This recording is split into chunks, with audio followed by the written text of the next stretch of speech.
Hello friends, మేమైతే కసాపురం తర్వాత ఇంకో గుడికి కూడా వచ్చాము.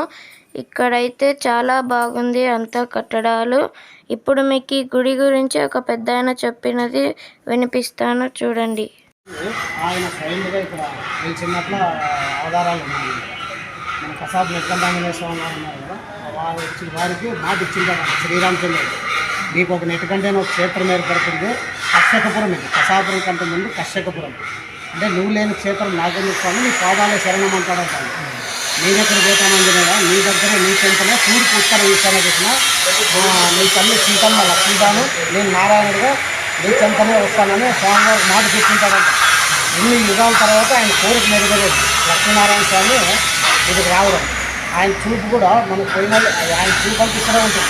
మీరు కథాపురం పోతే అన్వేషణ ఇస్తుంది కూడా తీసుకుంటారు. మన భక్తులకు అభయం ఇస్తుంటారు. అభయం ఇస్తే ఆయన చేసంతా ఈ దేవాలయం వైపే ఉంటుంది.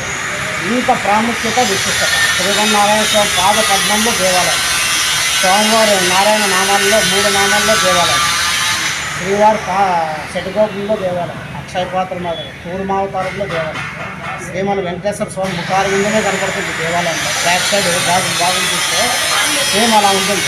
ముఖారవిందం అంటే మన కలియుగ దైవం వెంకటేశ్వర స్వామి ముఖారవిందంలో ఉంటుంది. ఇవన్నీ మీరు ఆడ ఫోటోల్లో ఇది పెట్టేసాము.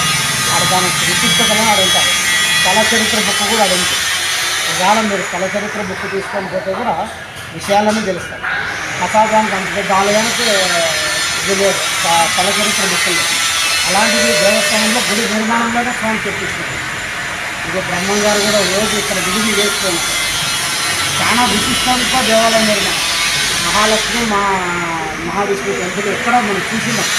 లోపల పోతే విగ్రహాలకు పోయి చూస్తే 2 కంటే చాలా వాళ్ళు చూసాం. మీరు ఒకసారి పక్కన చేసుకుని ఆడ ఇవన్నీ స్టిక్కర్లు ఉంటాయి. ఫిల్టర్ చేసుకునే స్టిక్కర్లు స్టిక్కర్లు మీకు కావాల్సిందో తీసుకున్నాం. ఈ ఆలయ నిర్మాణం ప్రాసెస్ ఇంకా పెండింగ్లో ఉంది. సో కాస్త డిస్టర్బెన్స్గా ఉంటుంది, కానీ ఆ పెద్దాయన చాలా బాగా చెప్పారు ఈ గుడి విశిష్టత గురించి. తప్పకుండా వినండి ఫ్రెండ్స్. ఈ వీడియో కనుక మీకు నచ్చితే లైక్ చేయండి, మీ ఫ్రెండ్స్ అండ్ ఫ్యామిలీ మెంబర్స్కి షేర్ చేయండి. అలాగే సబ్స్క్రైబ్ చేసుకొని పక్కనే ఉన్న బెల్ ఐకాన్ని క్లిక్ చేయండి ఫ్రెండ్స్. ఈ ఆలయం లోపల చాలా బాగుంది, తప్పకుండా చూడండి. నెక్స్ట్ పార్ట్లో పెడుతున్నాను, మిస్ కావద్దండి ఫ్రెండ్స్.